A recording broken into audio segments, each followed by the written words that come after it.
దేవుడు మనకిచ్చే శ్రేష్టమైన మాట, అది అద్భుతమైన మాట. మనందరం ఆ మాటను కూడా చదువుకోబోతున్నాం. 118వ కీర్తన చదువుకుందాం. 2, 3, 4 వచనాలు. యెహోవా దయాళుడు, ఆయన కృప నిరంతరము నిలుచును. ఇశ్రాయేలీయులు అందురుగాక. ఏమందరు? ఇశ్రాయేలీయులు అంటే ఎవరండి? ఆయన కృప నిరంతరము నిలుచునని ఇశ్రాయేలీయులు అందురుగాక. ఎవరు ఇశ్రాయేలీయులు అంటే? దేవుని బిడ్డలు. ఆయన కృప నిరంతరం ఉండునని అందురుగాక. ఆమేన్. ఇశ్రాయేలీయులు ఆయన కృప నిరంతరం ఉండునుగాక. యెహోవా దయాళుడు, చేతులపైకి చెప్పండి, ఆయన కృప నిరంతరం ఉండునుగాక. ఇంకేమన్నాడండి? ఆయనకు కృతజ్ఞతాస్తుతులు చెల్లించుడు. ఆయన కృతజ్ఞతాస్తుతులు చెల్లించుడు. నెక్స్ట్, ఆయన కృప నిరంతరము నిలుచునని అహరోను వంశస్థులు అందురుగాక. ఆయన కృప నిరంతరం ఉండును. నెక్స్ట్, ఆయన కృప నిరంతరము నిలుచునని యెహోవా యందు భయభక్తులు గలవారు అందురుగాక. అందరూ దేవుని బిడ్డలు, భయభక్తులు కలిగిన వారు ఏమనాలంట? చెయ్యెత్తి చెప్పండి, ఆయన కృప నిరంతరము నిలుచును. కృపలో ఎంత గొప్ప ఆశీర్వాదం ఉందో, కృప ఎంత గొప్పది, కృపలో ఎంత ఆశీర్వాదం ఉంది, కృప ఎంత బలమైనది.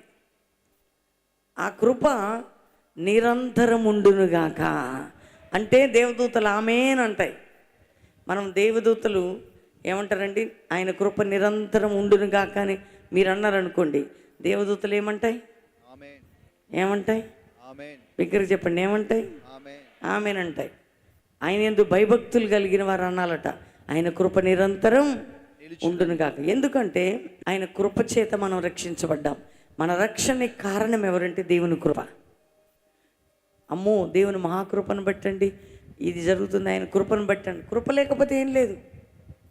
కృప లేకపోతే మనం జీరో అంట. దేవుని కృపే లేకపోతే మనం ఏమీ పనికిరాం. అయితే అది రక్షణ పొందటానికి ఉపయోగపడే ఆ గొప్ప కృప నిరంతరం ఉండి ఇంకెట్లుంటుందండి చెప్పండి. అందుకని దేవుని యందు భయభక్తులు కలిగిన వారు ఆయన కృప నిరంతరం ఉండునుగాక అంటారట. ఏమంటారు చెప్పండి? చెయ్యి పైకెత్తి.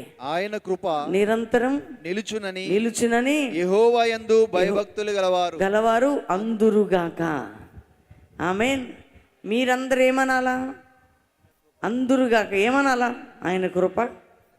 లైవ్లో ఉన్నవారు చెప్పండి, నిరంతరం మన ప్రతి విషయంలో నిలుచునుగాక. అంటే మీ పరిస్థితులు, బాధలు, కుటుంబ పోరాటాలు, ఆర్థిక పోరాటాలు, దేనికైనా దేవుని కృప నిరంతరం ఉంటే మనం జయం పొందబోతున్నాం.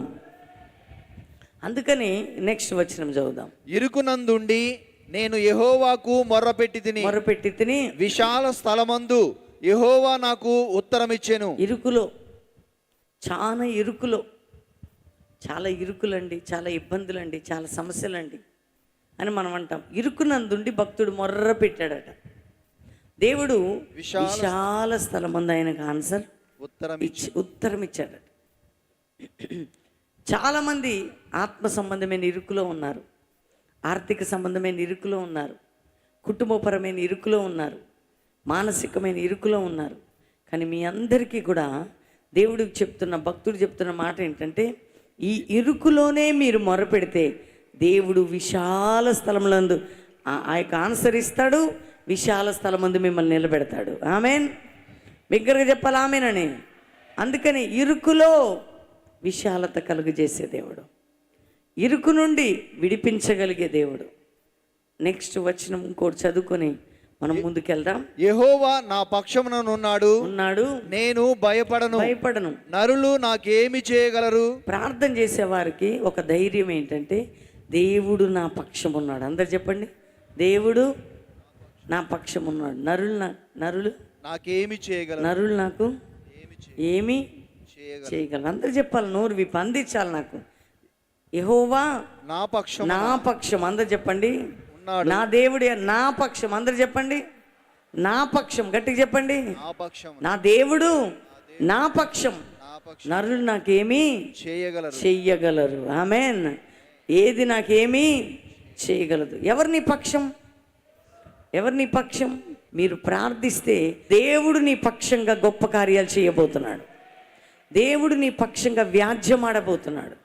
దేవుడు నీ పక్షంగా నిలబడబోతున్నాడు. అందుకని నీ పక్షమై దేవుడై ఉంటే ఇంక నీకు విరోధి ఎవరు? అసలు నీ ముందు నిలబడి నిన్ను బలహీనపరిచేది ఏంటి?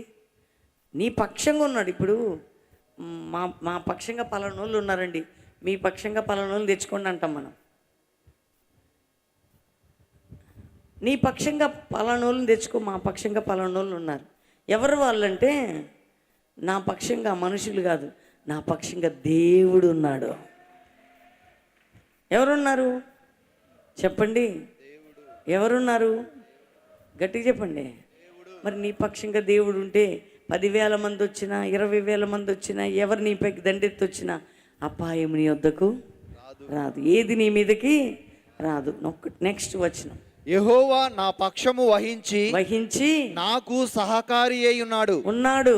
నా శత్రువుల విషయమైన నా కోరిక నెరవేరుట చూచెదను. యెహోవా నా పక్షమై నా సహకారి. అందరు చెప్పండి, ఎవరట దేవుడు? సహకారి అంటే చెప్పండి. సహాయం సాటి అయినా సహాయం అంటారు కదా, భార్యని భర్తకి. సాటి అయినా అంటే కరెక్ట్ సహాయం. నీకు సహకారి ప్రతి విషయంలో నీకు సహకారి ఎవరు? దేవుడు నాకు సహకారి అయి ఉన్నాడు. నా శత్రువుల విషయమై నా కోరిక నెరవేరుట యెహోవా నా పక్షం వహించి నాకు సహకారి అయి ఉన్నాడు. ఎవరు నా పక్షం వహించి, ఎవరు నా పక్షంగా ఉన్నారు? ఇప్పుడు చెప్పండి, మా పక్షంగా ఎవరున్నారు? యెహోవా. దేవుడు మా పక్షం వహించి మాకు సహకారి అయి ఉన్నాడు. మా శత్రువుల విషయమై మా కోరిక నెరవేరుట చూచెదను. బిగ్గరగా చెప్పండి. ఈరోజు మీ వాగ్దానం, దేవుడు మీకు ఇస్తున్న మాట, దేవుడు నా పక్షం వహించి నాకు సహకారిగా ఉన్నాడు. నా శత్రువుల విషయమై నా కోరిక నెరవేరును. ఆమేన్. ఈరోజు నీ శత్రువు ఎవరు? అపవాది. ఖచ్చితంగా వాడు తొక్కబడబోతున్నాడు. దేవుడు నీ పక్షం వహించాడు. ఇక నీ పక్షం వహించింది ఎవరు? పెద్ద నాయకుల, మినిస్టర్సా, గొప్పవారా? వాళ్ళందరికీ అది ఉండని, నీకు మాత్రం దేవుడు నీ పక్షం వహించాడట. దేవుడు నీ పక్షం వహించి సహకారిగా ఉన్నాడట. కాబట్టి నీ శత్రువుల విషయమై నీ కోరిక నెరవేర్చబడబోతున్నది. అది నువ్వు చూడబోతున్నావు. ప్రార్థనలో గడిపి దేవునితో తట్టు తిరిగే వారి జీవితాల్లో దేవుడు ఒక బలమైన కార్యము చెయ్యునుగాక. దేవుడు కల్వరి మినిస్ట్రీస్ పక్షం వహించి, దైవజనురాల పక్షం వహించి మాకు సహకారి అయి మా శత్రువుల విషయమై మా హృదయంలో ఉన్న కోరిక నెరవేర్చునుగాక. మా శత్రువు తొక్కబడునుగాక. మా శత్రువైన అపవాది అణిచివేయబడునుగాక. మా శత్రువుగా లేచింది విరోధమైనది విరగొట్టబడునుగాక. మీకు మాకు అది జరుగునుగాక. ఆమెన్. ఆయన కృప నిరంతరం ఉండునని ప్రిపేర్ అయి కృప చూపి స్తుతించి ప్రార్థించిన కీర్తనకారుడి జీవితంలో ఏ కార్యాలు జరిగాయో మనకు కూడా అది జరుగునుగాక. అందరం ప్రార్థన చేసుకుందాం. లైవ్లో ఉన్నవారు, ఇక్కడ ఉన్నవారు కళ్ళు మూసుకొని, ప్రభువా ఈ ఉదయకాల ఈ వర్తమానం మా జీవితాలు ఫలింపజేసి ప్రతి హృదయంలో స్థిరపరిచి నీ కృప నిరంతరం ఉండునుగాక. నువ్వు మా పక్షం వహించి అయ్యా మాకు సహకారే, మా శత్రువుల విషయమే మా కోరిక నెరవేర్చుదుగాక.